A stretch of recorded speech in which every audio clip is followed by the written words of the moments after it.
A well-regulated militia being necessary to the security of a free state, the right of the people to keep and bear arms shall not be infringed.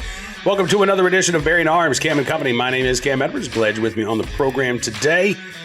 Yeah, we're going to be talking about the Hunter Biden verdict, and maybe more importantly, the media coverage of the Hunter Biden verdict, as well as what really was an awkward day for Joe Biden yesterday. I mean, yesterday morning, his son is convicted of 3 federal gun crimes, and then Tuesday afternoon, Joe Biden goes and gives a big speech to Everytown for gun safety and doesn't mention his son's legal troubles at all. Never comes up. Just doesn't even, not a peep from Biden as he addresses a gun control group about a victory for gun control, with the DOJ prosecuting Hunter Biden for being an unlawful user of drugs, possessing a firearm at that time, and lying about his status when he bought a revolver, filling out the Form 4473 and attesting to not being an unlawful user of drugs or addicted to narcotics at the time. Now, again, you would think that those two things, the president's son being convicted of 3 federal gun crimes, regardless of what we think about the statute, right? I would be perfectly fine if the statute disappeared. I think it is out of touch with the national tradition of the right to keep your arms in this country, but that, never mind all that. The president's son is convicted of 3 federal gun crimes Tuesday morning. Tuesday afternoon, the president goes to address a major gun control group and doesn't talk about his son being convicted of violating federal gun laws. That's a news story in and of itself, right? And yet, most major news outlets didn't even bother to mention that at all. They certainly didn't lead their coverage with that awkward moment for Joe Biden. No, instead we got this from the New York Times. A guilty verdict for Hunter Biden weighs on a worried President Biden. The president, who's in the middle of a re-election fight, has grown more resigned and afraid about what the future might hold for his son, according to people like him. So let's make it personal, right? Let's not talk about Biden the candidate. Let's talk about Biden the dad. And again, Biden the dad is a much more sympathetic figure than Biden the gun control president. So I understand why I understand why the Biden campaign would prefer to put out that narrative. I understand the media bias that is inherent, particularly at outlets like the New York Times. But this is still journalistic malpractice. The New York Times reports, this is their lead. Hunter Biden was waiting for his father on the tarmac. He had just been convicted on 3 felony gun charges by a jury in Wilmington, Delaware, his hometown. His father had hastily rearranged his schedule and rushed up from Washington. Within hours of the verdict, President Biden traveled home, disembarked from Marine One, and embraced his son. The president hugged Hunter Biden's son and wife as well, and bent over to kiss the head of his grandson, Beau Biden. To call the relationship between father and son battle-tested is an understatement. Yeah, the New York Times, again, I mean, their lead, President Biden had to rearrange his schedule, wanted to rush home. Yeah, what was on his schedule yesterday, New York Times? What did he do to cut short his official duties and return to Wilmington? What was cut short? Oh, the speech to Everytown for gun safety that Biden was supposed to give at 1:30 on Tuesday afternoon ended up starting about an hour late.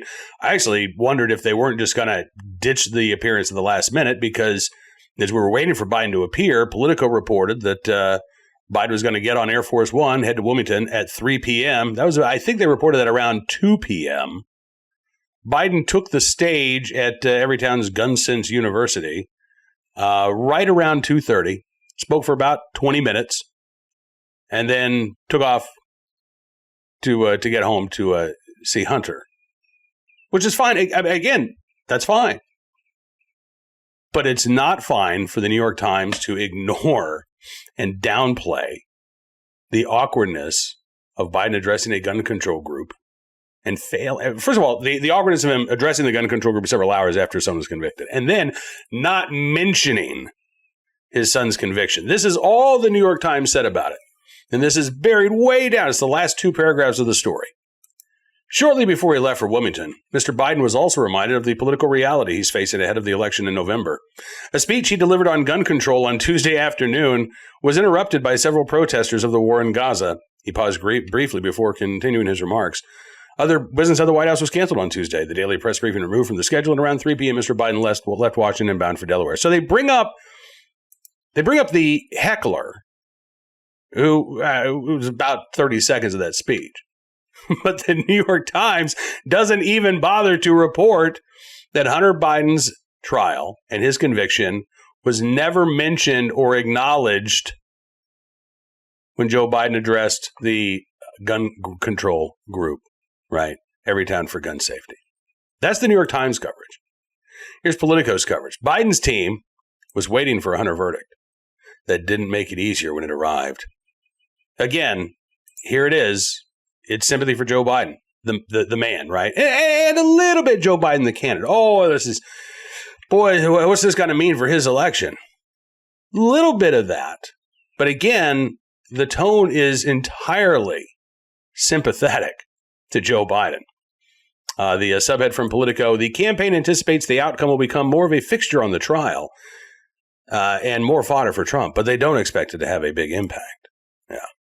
And again, no mention in Politico's report, no mention whatsoever of Biden's appearance before Everytown on Tuesday afternoon. As Politico wrote, while the White House insisted that there would be no changes in how the president approaches an upcoming summit in Italy, with Biden heading to Italy on Wednesday, there's a G7 summit. Aides also conceded there would be a great emotional toll placed on the president during the trip. Biden's been consumed with the trial for weeks. Asked family members for updates when he was on a trip to France for the annual D-Day commemorations, according to two of those people not authorized to speak publicly about private conversations. The president has expressed guilt over the spotlight that his career has placed on his son, going so far as to say he believes it's contributed to his legal troubles.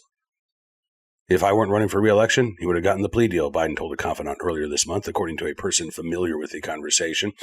That's one of those leaks that the Biden campaign wants out there, right? I can't give you a comment, but I don't know, maybe if you talk to that guy over there, he might say something that you could use for your story, and then they know exactly what that guy's going to say. It's how the game works. And again, it's all about Joe. Sympathetic Joe. Poor Joe, right? Now listen, I have said on numerous occasions over the course of this trial, I have a problem with the statute that Hunter Biden was charged with. The Fifth Circuit has a problem with the statute that Hunter Biden was charged with. According to the Fifth Circuit, in a case called U.S. versus Daniels, the national tradition of gun ownership in this country does not support a ban for anybody who uses intoxicating substances, lawful or otherwise. That's just not a part of the national tradition. Now, what is a part of the national tradition is barring people from actively possessing and using a firearm while they are intoxicated. And again, it doesn't matter if it's a legal intoxicating substance like alcohol or any illegal substance like crack cocaine. But that's where the national tradition lies, according to the Fifth Circuit Court of Appeals in U.S. versus Daniels. And in U.S. versus Daniels, they said that Patrick Darnell Daniels, who was a Mississippi man, arrested on a traffic stop in Mississippi. There were guns in his car. There was marijuana in his car. And he admitted to officers that he used marijuana about 14 times a month. Was sentenced to 46 months in federal prison after he was convicted by a jury. Fifth Circuit said that's not right. As it applies to Darnell Daniels, they did not issue a decision facially challenging Section 922 G3.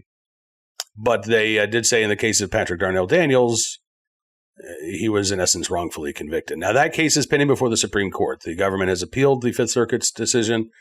It is one of about a half dozen prohibited persons cases that are kind of just hanging around the Supreme Court. I suspect after the Rahimi case comes down, which will be at some point in the next couple of weeks, could be tomorrow. We get some more cases announced tomorrow. But we know it'll likely be before June 20th. That's the last day right now that the court is scheduled to release opinions from this term. It is likely that when Rahimi comes down, those half dozen prohibited persons cases will be GVR. The Supreme Court will grant cert. They'll vacate the lower court decisions. They'll remand these cases back down to the lower courts for further findings in light of Rahimi. So I don't think Patrick Darnell Daniels' case is done yet. I don't think the Supreme Court is inclined to hear his case just quite yet.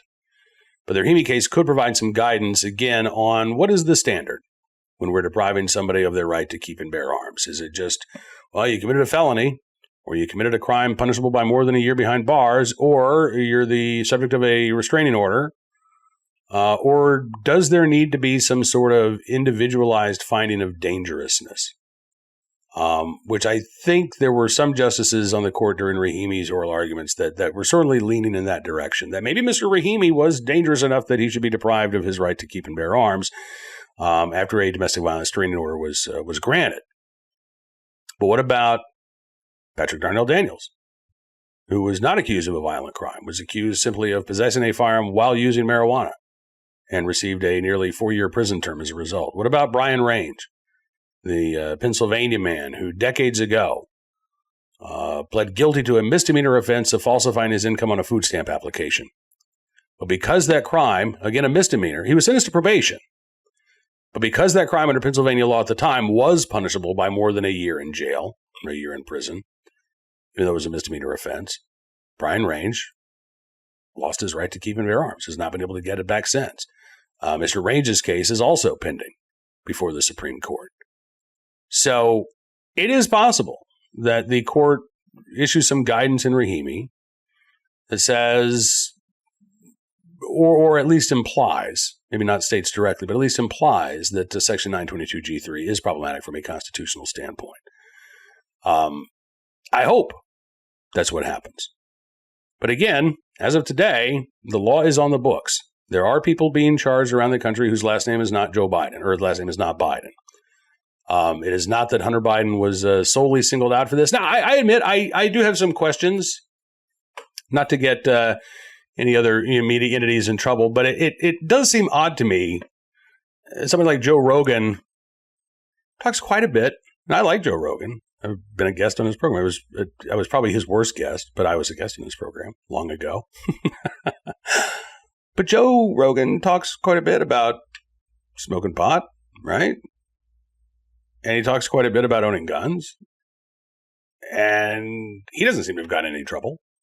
So, I think that there is something to the idea that if Hunter Biden was Hunter Smith, maybe he wouldn't have been charged. But again, when you are the president's son, when the discovery of your gun purchase and then the fact that your girlfriend/sister-in-law threw the gun in a dumpster because she was worried about your drug use, when that gets out into the news, when that becomes a part of the public record, well, all of a sudden, yeah, you are going to have some more scrutiny on you. And maybe that's because your last name was Biden. But I would say that even if your name was Hunter Smith and that news story got out, this guy named Hunter Smith bought a gun at the same time he said he was smoking crack every 15 minutes. And then when his girlfriend found it, she threw it away in a dumpster. And then the Secret Service maybe got involved. That's going to be a news story, right? And prosecutors are going to take an interest. So I don't think that the case itself was politically motivated necessarily. But I do think that, again, the high-profile nature of the offense made it more likely that law enforcement was going to get involved.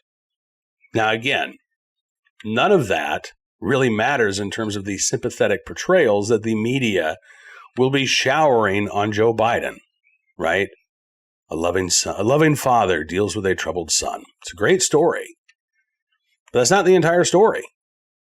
Because the other part of the story that the New York Times doesn't want to tell, or the Washington Post doesn't want to tell, and Politico doesn't want to tell, and the network news outlets don't want to tell, is that Joe Biden is all in favor of the law that his son was convicted of violating. In fact, Joe Biden's Department of Justice says that anybody who is not a law-abiding citizen has no Second Amendment right whatsoever. And what is the limiting legal authority on that? If you jaywalk, technically, you're not a law-abiding citizen. If you get a speeding ticket, well, you violated the law. You're not a law-abiding citizen. Should you lose your Second Amendment rights? The DOJ has yet to come up with a good explanation. They can say, well, no, we're talking about, serious offenses here, maybe. But again, what's their definition of a serious offense? It's not just a felony. We know that because of Mr. Range. It's not just a violent offense. We know that because of Hunter Biden, right?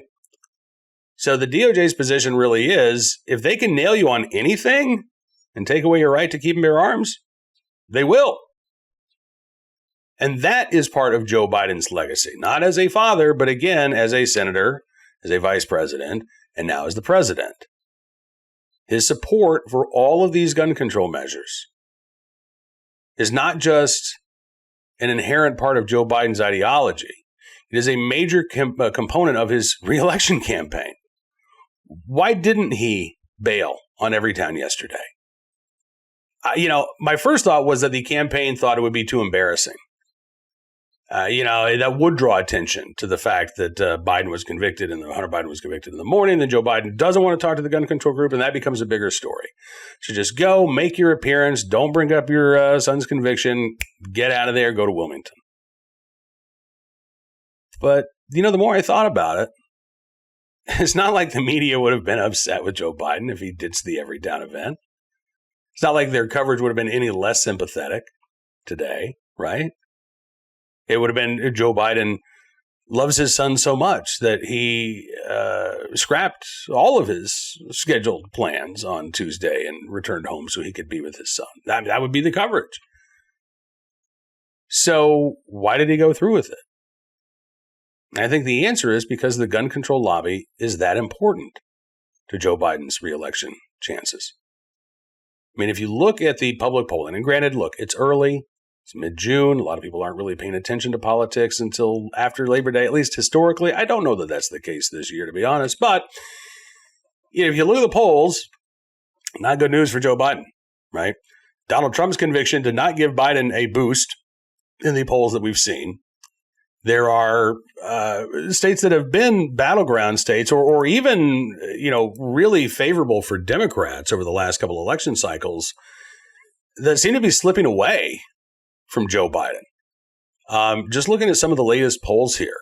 And this was, this came out today, Pennsylvania, Trump 47, Biden 45. That's a big lead. Well, not a big lead, it's a 2-point lead, but that's Trump in the lead. General elections. So this is all states. This is from the Economist YouGov. The Pennsylvania poll was a Marist poll. Trump 42, Biden 40.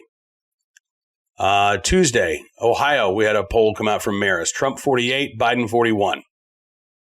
That is a big lead for Donald Trump. And Marist also pulled the Ohio Senate race, which is interesting because in that race, they gave Democrat Sherrod Brown a 5-point lead over Bernie Moreno, the Republican challenger. So Sherrod Brown is the incumbent. He's at 50%. Bernie Moreno's at 45% in that Marist poll. So the Democrat Senate candidate leads by 5. Trump leads the Democratic presidential candidate by 7 in Ohio. Again, post-conviction, right? Monday of this week, there was a KARE poll out of Minnesota showing Biden with just a 4-point lead over Trump in Minnesota. I mean, again, that's pretty shocking. Last Friday, Fox News released a series of polls. Arizona, Trump 51, Biden 46. In Nevada, Trump 50, Biden 45. That's one of those states that, again, a couple of years ago, Democrats thought that they had a lock on Nevada. I think their faith was tested when Joe Lombardo got elected governor. But that, it was a tight race, and in special circumstances. Trump 50, Biden 45 in Nevada, according to Fox News. They also have it tied in Virginia at 48. And again, Virginia is another one of those states where, Glenn Youngkin was a fluke, right? I mean, the state's really blue because Northern Virginia. Heck, a lot of the times I feel that way.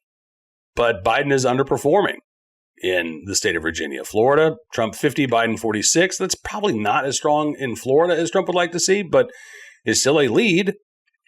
Let's see if there were any other polls that came out lately that were worth talking about. Well, yeah, North Carolina. This was last Thursday, so less than a week ago. Trump 48, Biden 43. That's another state that, Biden needs to win in November if he is going to get reelected.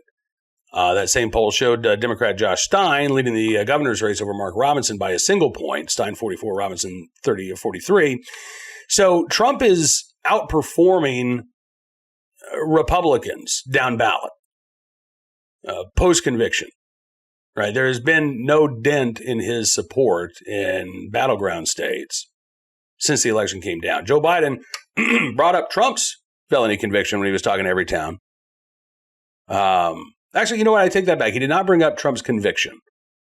He did bring up Trump quite a bit, the other guy, as he referred to him. But he did not specifically talk about Trump's conviction during the Everytown gun safety event. That probably would have been so egregious that it would have made it a little harder for the media to avoid talking about the fact that Biden didn't bring up his own son's conviction. But Biden needs the gun control groups, right? He's flailing right now. And if you are running a flailing campaign, if you got folks like Nate Silver calling on the Democrat Party to, in essence, oust you or for you to walk away and step down as the candidate because there's no chance that you're going to win, you're not trying to expand the base at that point, right? You're not trying to pull in. I mean, you may be spending some effort on, low information voters, trying to get people who don't typically turn out to vote. But the big priority right now for Joe Biden is to make sure that those committed Democrats actually show up at the polls. And so he needs the outreach from groups like Everytown for Gun Safety or Giffords or Brady. He needs those groups to, again, be all in for Biden so they can tell their members, go out and vote. I mean, look what he did for us. He opened up the Office of Gun Violence Prevention. He started passing all these executive actions, that are imposing new regulations on gun owners through the ATF. He's calling for bans on so-called assaultments every time he gets up and takes the podium. You got to go out and you got to vote for Joe. Even if there are perhaps some red-shirted moms who aren't all that enthusiastic about voting for Joe. Probably not enthusiastic about voting for Trump either, right? But then the question becomes, are you going to stay home? Or are you going to actually go out and vote on Election Day? For Joe Biden, if his supporters stay home, that's as good as voting for Trump, right? So I think that the reason why Biden spoke to Everytown on Tuesday, just hours after his son was convicted of federal gun crimes, was because he couldn't afford not to. He couldn't afford to blow them off. He couldn't afford to make them angry. He couldn't afford to make them upset. He had to show up and be a good soldier because he needs the gun control lobby come November. And again, that would have been a pretty interesting story to read in the New York Times or the Washington Post or Politico. The political calculations that went into Joe Biden's decision to speak to Everytown on Tuesday afternoon, as well as his decision not to mention his own son's conviction on federal gun crimes just a few hours earlier. I think that would have been a more interesting story than poor Joe Biden having to cancel and reschedule and make it back home to give Hunter a hug. Again, as a father who lost a child to addiction, I understand the pain that Joe Biden might be feeling about Hunter's actions. I do. And I'm not saying that needs to be ignored completely. But Joe Biden is not running to be our dad. Joe Biden's running to be our president. And the news media abrogated its duty to cover Joe Biden, the candidate, because that would have been unpleasant on Tuesday. That would not have helped the Biden campaign on Tuesday. So instead, they focused on Biden the father, to the detriment, to the exclusion of the messy politics of the pro-gun control candidate and his son who was convicted on federal gun crimes. Again, it's a sad day, but I really do believe this. I think we actually gave our audience fairer coverage of Joe Biden yesterday than the New York Times and the Washington Post. And I won't claim to be unbiased. I won't claim to be neutral or right down the middle when it comes to the presidential election. But I still think Bearing Arms did a better job of covering all of the events yesterday than the New York Times. And while I'm proud of that, it's still a sad fact. All right, before we get to today's armed citizen story, our good deed of the day, and our recidivist report, let's talk about this for just 1 second, if we can. At the very heart of our democracy lies a principle that we hold sacred, free speech.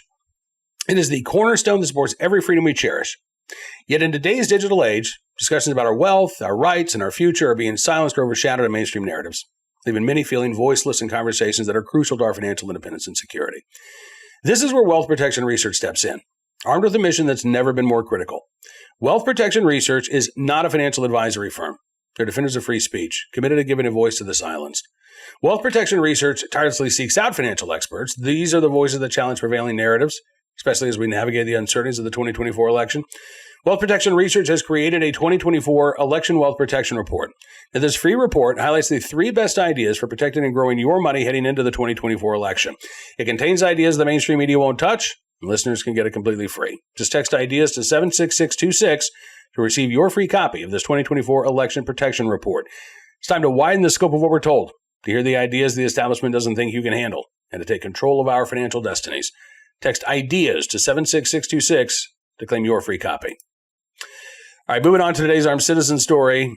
Actually, there was one more thing I wanted to mention, and it's not media bias of the type that we were just describing in Politico and the New York Times, the bias of omission, the biased narrative that was presented, but it still kind of irked me just a little bit. Jonathan Turley was on Fox News yesterday after the Biden verdict was handed down. Real Clear Politics headlined their coverage this way. Hunter Biden is echoing the NRA to challenge gun control law that his father wants to strengthen. He was talking with Kayleigh McEnany, and McEnany asked, are we going to see Hunter Biden and his attorneys as robust Second Amendment activists over the next few months? Turley said, well, right, we've already seen it. They ripped a page out of the NRA briefing book. They made the same argument already that the NRA has made and said that this is my Second Amendment right, and I believe in the individual right to bear arms. His father is saying the exact opposite. Keep in mind that Hunter Biden is challenging the law that his father has heralded and even asked for greater penalties under, so the gap between the two Bidens here cannot be wider. All right. You heard, hopefully, our conversation with Doug Hamlin, the new executive vice president of the National Rifle Association, on Tuesday. And the news about Hunter Biden's verdict broke as we were talking to Doug Hamlin.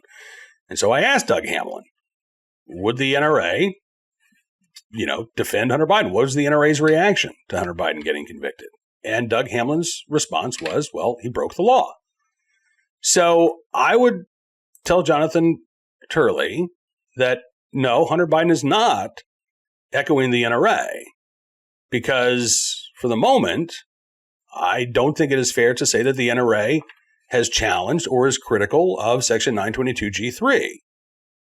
I hope that they become openly critical of that statute. But based on the interview that we had with Doug Hamlin yesterday, I don't think that that's a fair characterization for Turley to make. Now, he could have pointed to Gun Owners of America. He could have pointed to Firearms Policy Coalition, but not NRA. Because when we spoke with Hamlin, his position was, look, if you're using drugs, you shouldn't lie on that form and you shouldn't be able to possess a firearm. We got into it a little bit, right? Because as I brought up, there are a lot of states, 38, medical marijuana is legal. I think it's 24 states where recreational marijuana is legal. That's a little bit different. What about the cancer patient who's getting ready to go on chemotherapy, might want to eat a gummy so that she can deal with the nausea and maybe keep her appetite? And Doug said, that I hadn't thought about that perspective.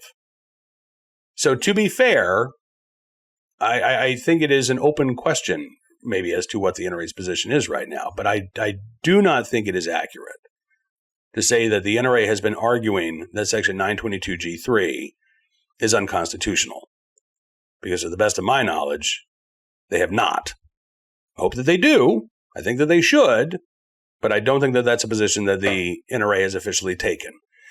And, again, this is not to me as overt as the New York Times or Politico, but oftentimes folks on the left and even some folks on the right use the NRA as shorthand for the Second Amendment community. And it's not. Look, I support the NRA. I want to see a strong NRA. You know that.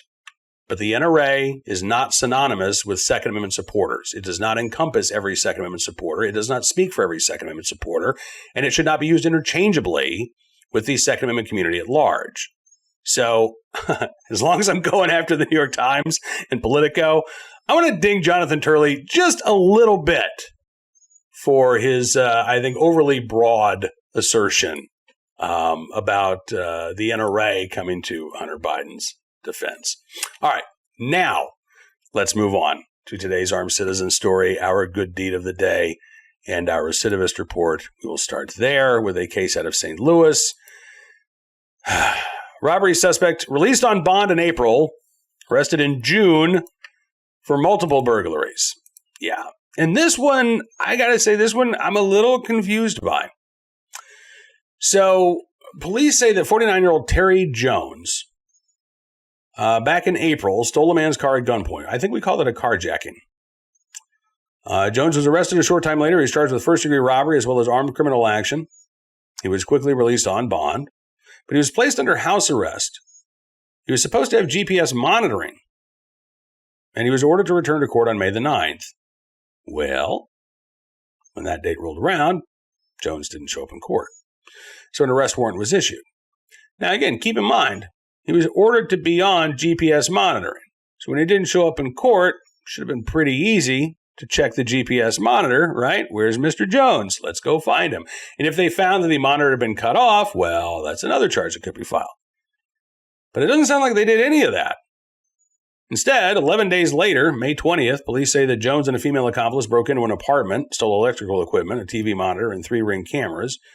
They say 11 days after that, on May 31st, Jones and a female accomplice entered a maintenance office, stole a 3-ton jack and 3 space heaters, the break-in and theft recorded on surveillance video. 2 days later, it would be June 2nd, Jones and several others allegedly went to a Family Dollar store in St. Louis after hours, attempted to pry open both the store's safe and the ATM.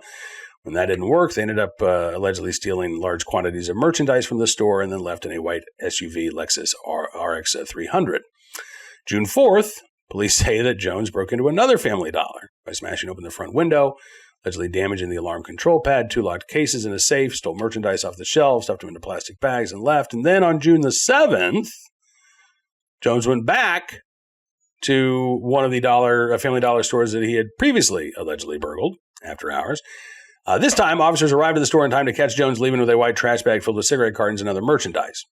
So he's now been charged with 5 counts of secondary burglary, 4 counts of stealing, $750 or more, 3 counts of first-degree property damage, and now he's being held without bond. Carjacking somebody at gunpoint, we'll see you later, just show up for your court appearance. Break into some Family Dollars, okay, now you're not allowed to leave. Okay, fine, whatever. But here's my question. Why did it take so long to pick this guy up? He was out almost a month after he failed to show up in court, supposedly with a GPS monitor attached to him. So, did Mr. Jones cut off the ankle monitor at some point? Did he not replace the batteries? I think it's weird, by the way, that the folks who have the ankle monitor attached to them are in charge of replacing the batteries. Seems to me like that's just asking for trouble, but that's neither here nor there. Were they unable to locate him? Or did they not even try to locate him? Did he have his GPS monitor on and nobody thought to check? I don't know what the answer is, but either way, that's a fairly important detail to leave out of that story. Because again, if Jones cut off the ankle monitor, well, that does suggest then that maybe these ankle monitors aren't keeping track of these folks as well as would like, right? Which again, is a news story in and of itself. So hopefully we'll get more details about the the alleged adventures of Terry Jones in St. Louis and be able to bring those to you in a future Cam and Company. Today's Armed Citizen story from Louisiana, where a burglary suspect ended up held at gunpoint in Arcadia. This was Sunday night. Police responded to the residential burglary call in the San Gabriel Valley shortly before midnight. Excuse me, I say this was Arcadia. I say this was Louisiana. Not Louisiana. My bad. The other L.A., Los Angeles. Yeah. My own internal biases here. I see the abbreviation L.A. in relation to an armed citizen story. I don't think about Los Angeles, to be honest. My first thought is Louisiana. Why? Because California makes it so damn difficult to exercise your Second Amendment rights. But no, this was actually Arcadia, California, in Los Angeles County on Sunday night, where a homeowner held a burglary suspect at gunpoint.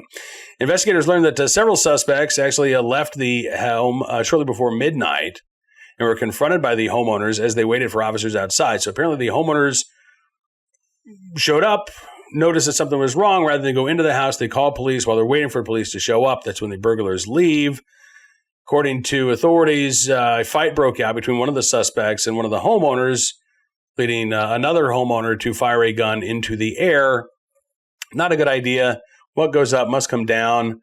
Homeowner actually could have opened himself up to legal jeopardy by doing that. Don't pull the trigger unless you are, again, prepared to destroy whatever that bullet's going to hit. And if you fire straight up in the air, you don't know what that bullet is going to hit.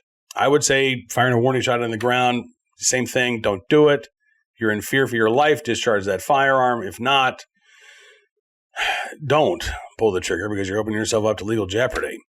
After firing the warning shot, however, the homeowners then kept the suspect from fleeing, holding them at gunpoint until officers arrived. That suspect, 3 others who did manage to get away, all detained in connection with the incident. Police said, thankfully, nobody was injured by that shot into the air. Paramedics treated the homeowner who was involved in the fight for minor injuries. Police continue to investigate. So far, we've not heard that the homeowner is going to be free and clear. So we'll keep our eyes out for any more details on this story out of Arcadia, California. And finally today, our good deed of the day, in the right place at the right time, willing and able to do the right thing. A good Samaritan in Nye County, Nevada, who the sheriff would like to speak to, not because he's in trouble, but because he would like to thank him. This was yesterday morning. A Nye County deputy, Monday morning, a Nye County deputy in Pahrump trying to take a suspect into custody and having some trouble doing so. Sheriff says that there was an intoxicated male in the parking lot that was causing a scene. That's when Deputy Jason Roosh showed up. On the dash cam video, there's a guy in a yellow shirt that walks up to the driver's side door of Roosh's vehicle. So he arrives outside of the Terribles Lakeside Casino in Pahrump. Roy said, I didn't want him wandering the roadway, so I asked him to step off the roadway. He basically refused, so I had to go hands-on with him. Within about 15 seconds of getting there, he found himself scuffling with the individual. He said he started resisting. We ended up going to the ground. I'm trying to place him in custody. That's when a bystander pulls in front, gets out of his truck, and proceeds to help me. Royce was able to take the man into custody without injury to himself or the suspect. Royce said he made a couple of statements to the suspect, just comply, helped with grabbing the suspect's arm, put him behind his back. And Royce says that he is thankful to the Good Samaritan. He says, me personally, as the officer who needed the assistance, I'm sure as the department would like to express our appreciation. Probably didn't want the recognition, one of those types of people in the kind of unrecognized hero. Nye County Sheriff Joe McGill says he is thankful as well, saying there's no way to know what might have happened if it had not been for the Good Samaritan stopping and assisting the officer. He says if he doesn't want to go on television and make himself known, that's fine. But I'd love it if he'd come by my office and have a cup of coffee with me, and I'll say thank you face to face. So there you go, in the right place at the right time, willing able to do the right thing. An anonymous Good Samaritan there in Pahrump, Nevada, aiding a deputy in need. All right, that is going to do it for this edition of Bearing Arms, Cam and Company. I'm looking forward to seeing you again tomorrow. I got to say, I'm looking forward to tomorrow's show, but it's going to be a bittersweet show. You know, a few days ago, I wrote about a gun store, Border Town Guns in Illinois. It's getting ready to close its doors. In fact, today is the last day of business for Border Town Guns. A victim of Illinois politics, Illinois gun control, and we're going to talk with the store owners coming up tomorrow on Cam and Company about the struggles that FFLs face in Illinois right now and what made a thriving business that had a lot of support in the community an untenable business opportunity for this couple and what their plans are next. So I'm looking forward to talking with them. It's going to be, again, I feel awful that they're having to shut their store down. But one of the owners reached out to me after seeing the story that I wrote at Bearing Arms last week and thanked me for covering this. And I asked him, I said, would you want to come on and talk about your experience? And they were willing to do so. So you're going to hear directly from this couple coming up on tomorrow's Cam and Company. In the meantime, don't forget to check out bearingarms.com throughout the day today. We are keeping you up to date on all of the latest Second Amendment news and information from all across the nation, including some bad news out of California. Good news, though, out of the state of Texas in the court system. Those stories and more, again, all at BarianArms.com. If you like what you see, I'd encourage you to become a VIP or VIP Gold member as well. Just use the promo code SAVEAmerica. You can get 50% off your VIP or VIP Gold membership. You'll get exclusive content, an ad-free experience, the ability to comment on stories. You'll also be supporting the independent pro second amendment journalism that we're doing at Barian Arms. So thank you very much for that, because in this day and age of big tech censorship and the blatant media bias that we were just talking about today, it is more important than ever that we have those pro second amendment voices out there reporting on what's going on in the world. All right, enjoy the rest of your Hump Day Wednesday. We'll see you back here tomorrow. Until then, be well, be safe, and be free.